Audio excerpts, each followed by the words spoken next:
The Big Pharma and Deep State Scam About Viruses and the Germ Theory, written by philosopher Newport, the Furious One. Could it be possible that the Deep State and Big Pharma have been around since at least the days of John D. Rockefeller? John Davidson Rockefeller, born July 8, 1839, died May 23, 1937, was an American business magnate and philanthropist. He has been widely considered the wealthiest American of all time and the richest person in modern history. His fortune was mainly used to create foundations that had a major effect on medicine, education, and scientific research. He became one of the first rich white men to give huge sums of money to germ theory-based medical science.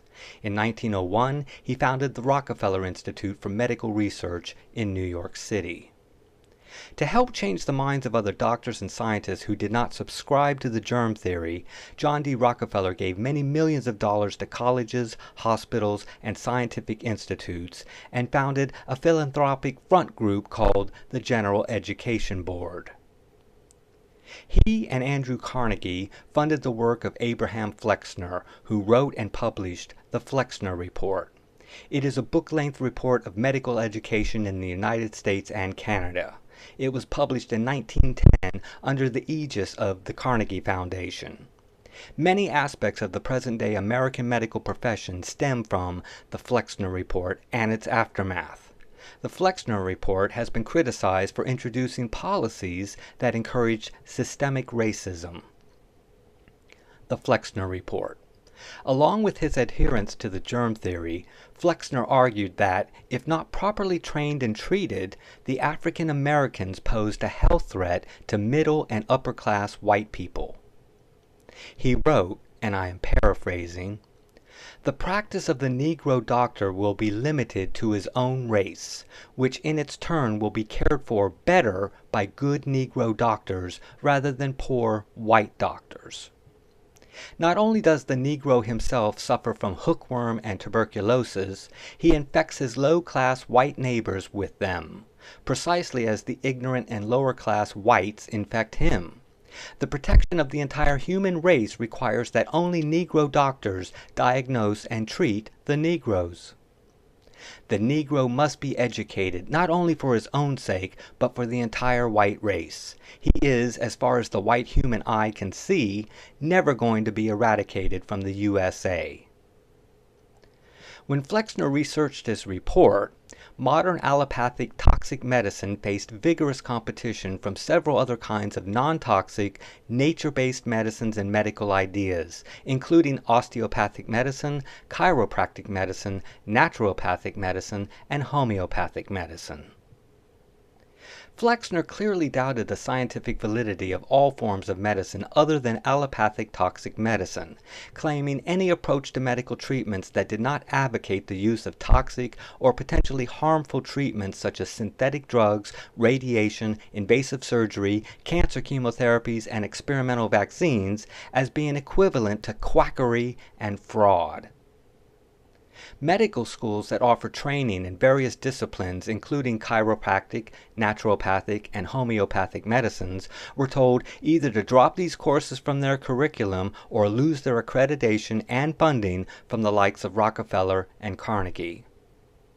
Most of the alternative medical schools listed in Flexner's report that refused to teach allopathic toxic medicine were closed. The germ theory. The germ theory of disease and illness is the currently accepted scientific theory for many diseases and illnesses. It states that microorganisms known as pathogens, or germs, can lead to disease or sickness. Pathogens supposedly pass from one individual to another, both in humans and animals.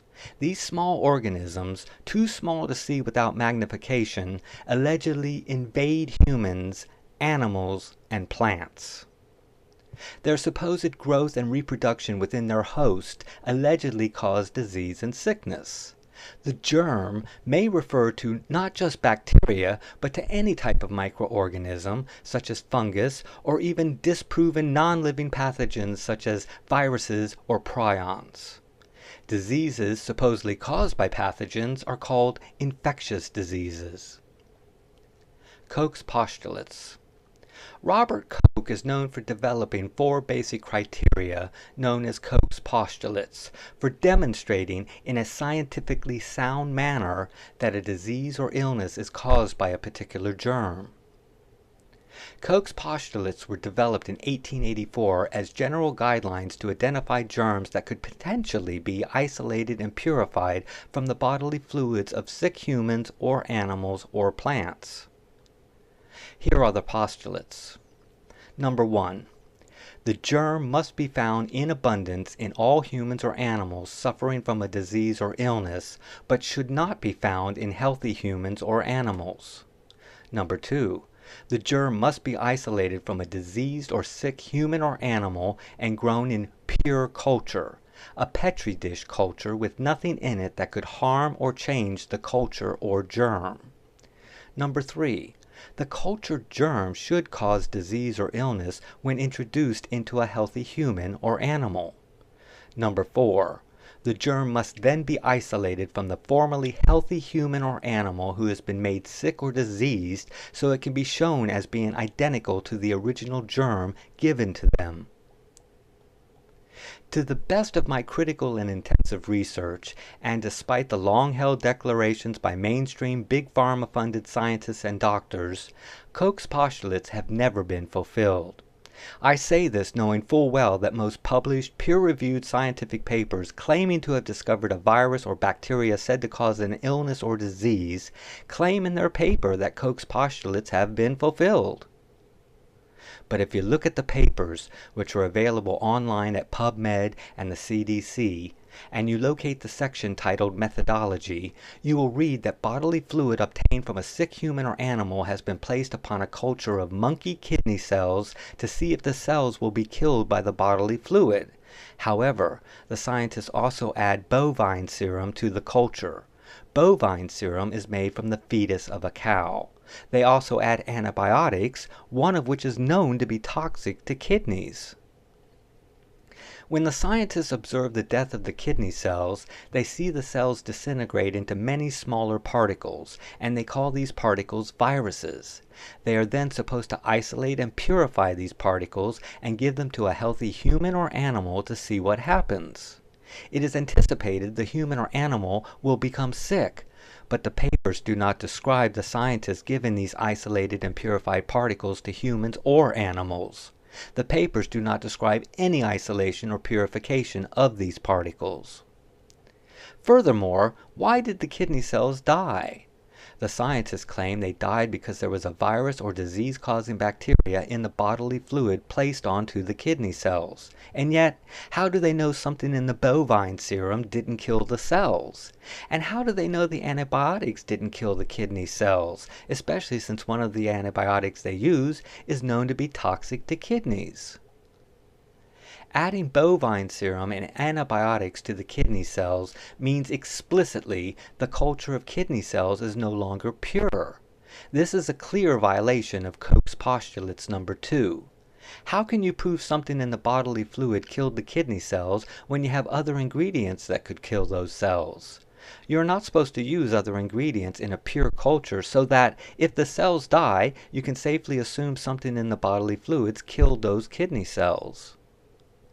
The scientists are supposed to use bodily fluid from a sick human or animal and place it onto a pure cell culture. And if that cell culture dies, then they are supposed to find the virus responsible and separate it from all the ingredients in the cell culture. And this is called isolation. They are then supposed to give that isolated virus all on its own without any other ingredients to a healthy human or animal and see if that human or animal becomes sick. But the papers do not declare they have done this. This is not something that is supposed to be taken for granted. A scientific paper is supposed to describe every single step of the method. However, when it comes to virus papers about animals, the scientists do not describe isolating a virus from the cell culture and giving it to a healthy animal. Instead, the papers describe injecting the entire contents of the cell culture into the brains or eyeballs or lungs of the animals. And so I ask you, If animals supposedly pass viruses or disease-causing bacteria to one another through the air, like at a dog or cat kennel, then how does injecting stuff into their brains or eyeballs or lungs even remotely resemble that type of natural transmission? If you were a scientist and you believed viruses or disease-causing bacteria spread from humans to humans and animals to animals from coughing or sneezing or barking or meowing or speaking or even just touching one another, then wouldn't you try an experiment whereby you exposed healthy humans or animals to sick humans or animals by placing them close together in the same room or cage? Well, it just so happens, reputable scientists as well as the United States Public Health Service, in conjunction with the United States Navy, tried this experiment numerous times in the first half of the 20th century, and they failed to reproduce any illness or disease. They failed to make any healthy human sick by simply exposing them closely to sick humans. They had sick humans cough into the faces of healthy humans. They took snot from sick humans and swabbed the noses, eyes, and throats of healthy humans.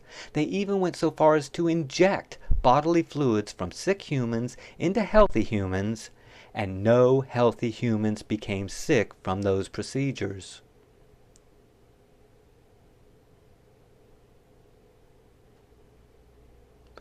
So can you understand why they changed their procedures from simply exposing healthy humans to sick humans to the method of using cell culture experiments? They could not make healthy humans sick by putting them, without mask on, close to sick humans, less than 6 feet apart, in the same room. They could not make them sick by being coughed into their faces by sick humans. They could not make them sick by smearing snot into their faces from sick humans, nor could they make them sick by injecting them with bodily fluids from sick humans. So they gave up trying to make healthy humans sick by the supposedly natural ways that humans are said to spread their illnesses and diseases to each other. As for the cell culture experiments, they must have tried using a pure culture with only bodily fluids from sick humans or animals and no bovine serum or antibiotics, and they must have observed no death of the cell culture, so that's when they started adding bovine serum and antibiotics known to be toxic to kidney cells, and that's when they observed the death of the kidney cells in the impure culture. But even then, they were supposed to isolate what they thought were viruses or disease-causing bacteria and give only those particles to healthy humans, and yet their papers do not describe them doing this. Furthermore, most of the cell culture experiments did not employ any controls. An example of a control would be having one petri dish of pure cell culture that receives bodily fluid from a sick human or animal, and one petri dish of pure cell culture that does not receive any bodily fluid from anyone whatsoever. This is supposed to be done in case the cell culture that received no bodily fluid ends up producing the same results as the cell culture that did receive bodily fluid. If said result occurred, then how can you scientifically and logically conclude that the bodily fluid killed the cells when the cell culture that did not receive any bodily fluid also produced a petri dish full of dead cells?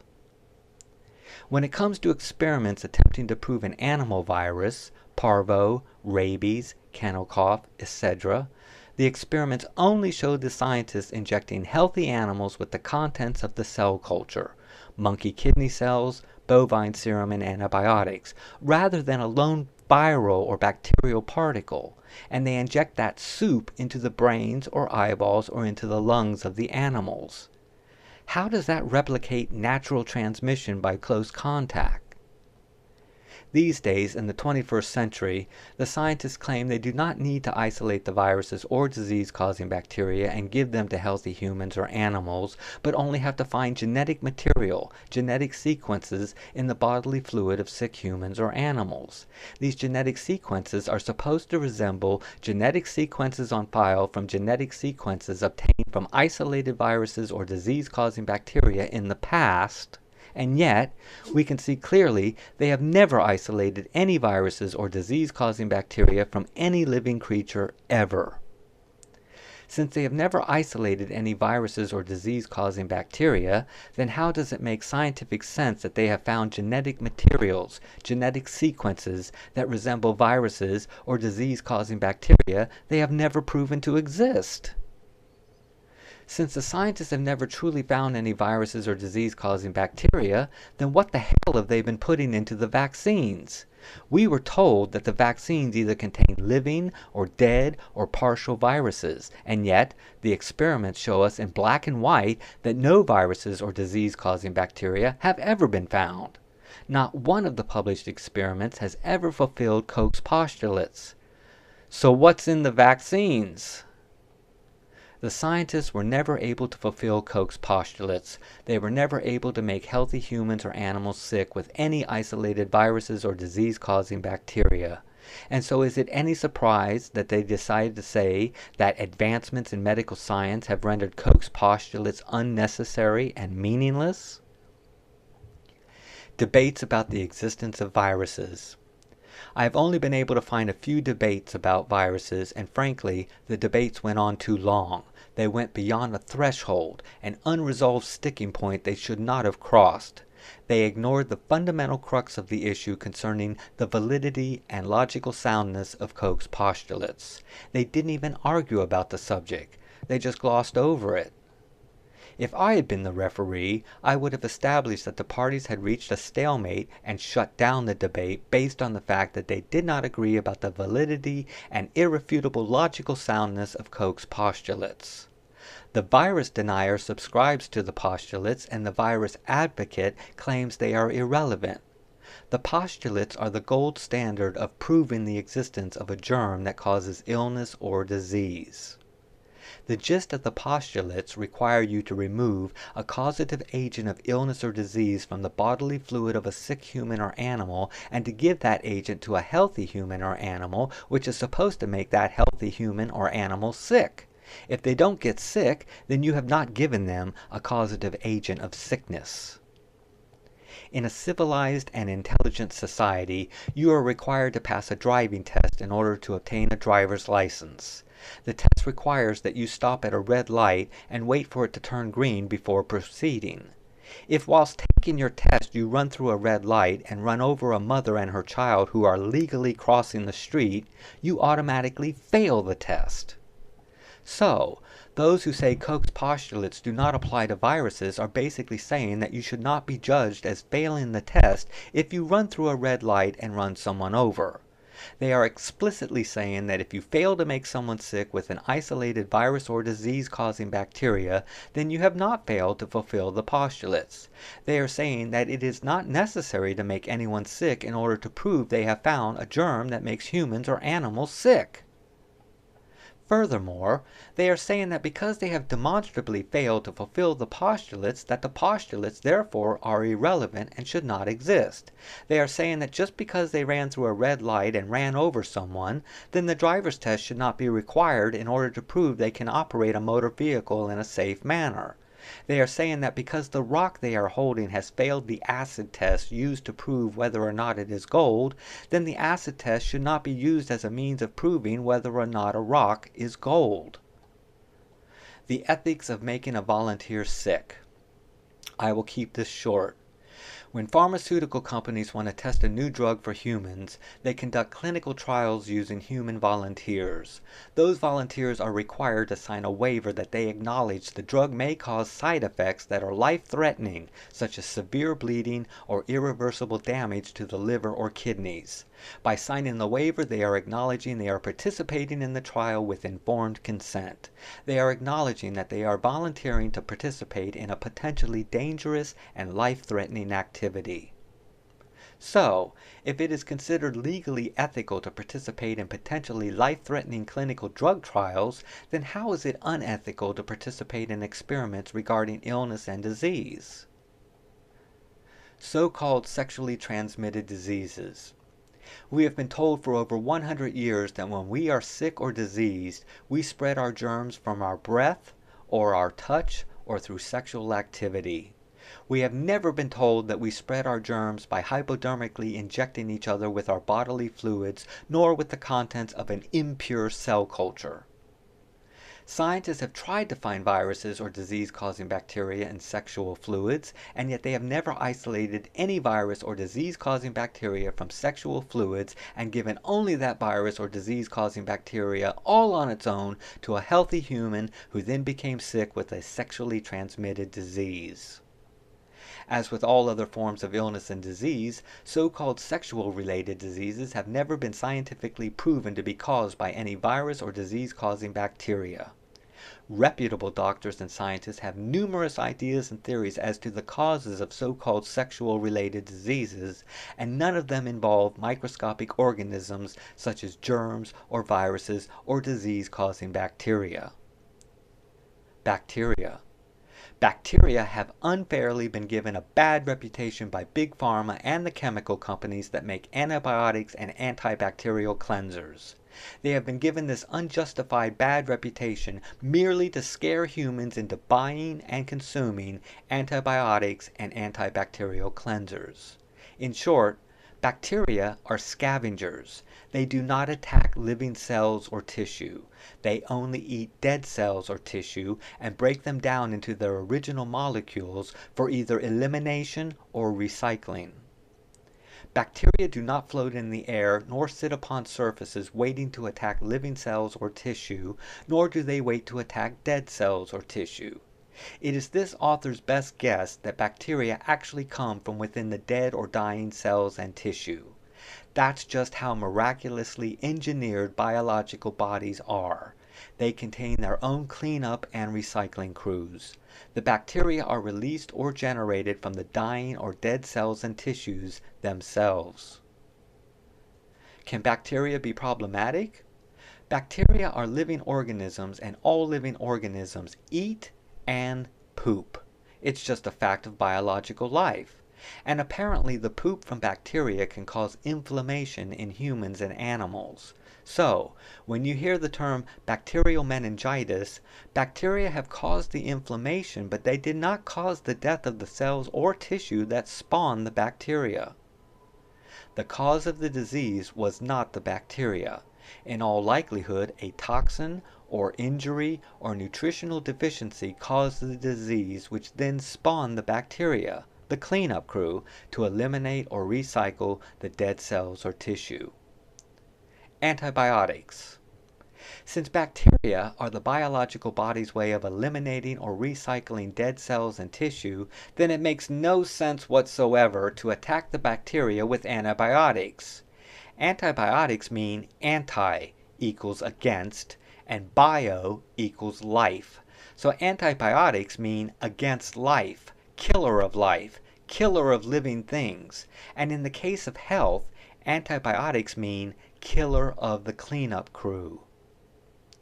Yes, of course, I am aware of how it seems antibiotics have fixed our sinus infections or sexually transmitted diseases, but all they have really done is to eliminate the cleanup crew that was causing the inflammation or the rash. As far as I know, the antibiotics have not addressed what caused the death of the cells that spawn the bacteria. The antibiotics have simply interrupted the body's process of healing itself. All symptoms are an expression of the body's healing process. When you attack and stop the symptoms, you have interfered with and interrupted the body's natural healing mechanism. Newsflash about health. It is absolutely preposterous to believe or insist that mankind can figure out all the causes of illness and disease. Mankind did not create the human or animal body. But because Big Pharma wants to sell vaccines and medicines, it has tricked us into believing scientists have it all figured out. And yet nothing could be further from the truth. Mankind will never have it all figured out. Mankind will never figure out what all those microscopic, wiggly squiggly things in our bodily fluids do and don't do. They will never figure out how those things depend on each other, especially if they remove them from their natural environment to study them. So the good skeptic may ask, why would Big Pharma-funded scientists pretend to have found viruses or disease-causing bacteria or genetic material said to have come from viruses or disease-causing bacteria? Why would they lie to us? Would the truth ruin Big Pharma? Doesn't Big Pharma make billions or even trillions of dollars every year by selling vaccines and medicines intended to cure or treat or even prevent illnesses and diseases said to be caused by germs? And the good skeptic may further ask, if there are no viruses or disease-causing bacteria, then why do humans and animals get sick?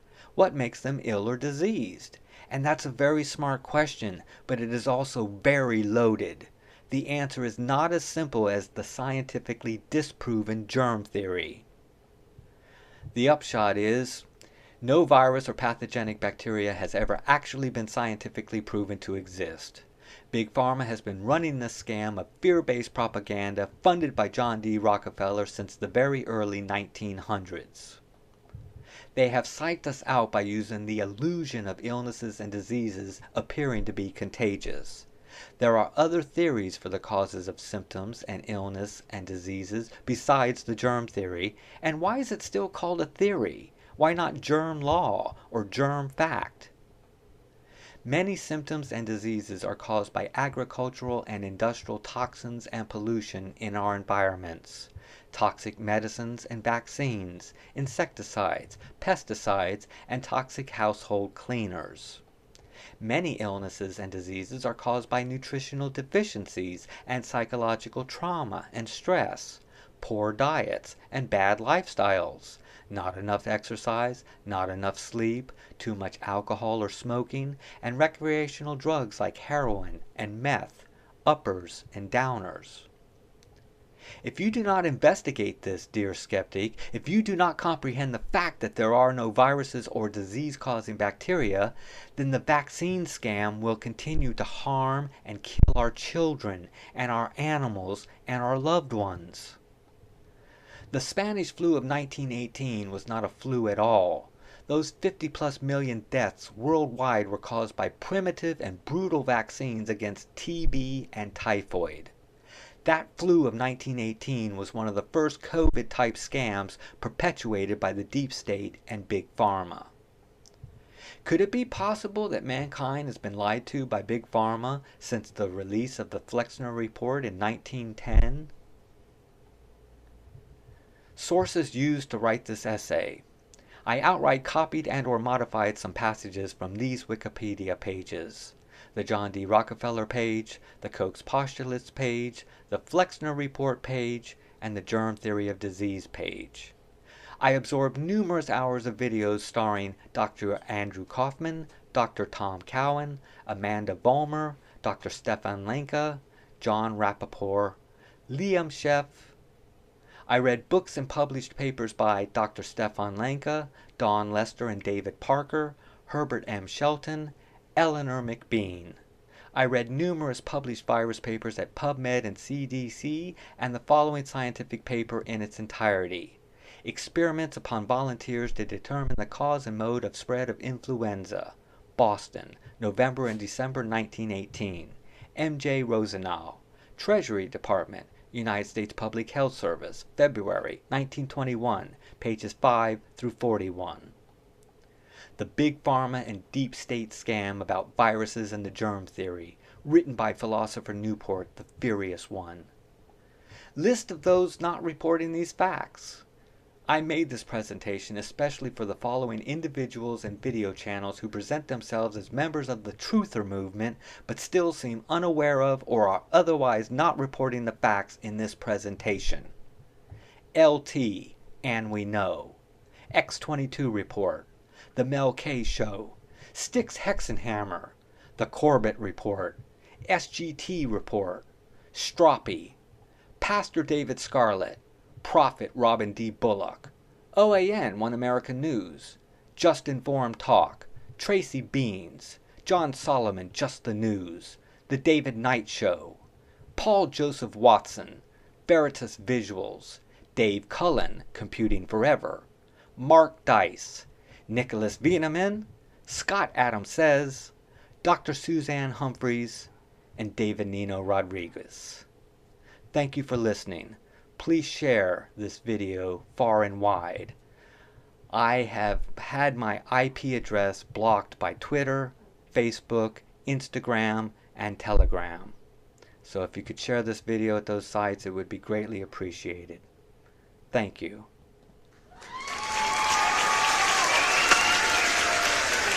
It's getting to be goddamn ridiculous.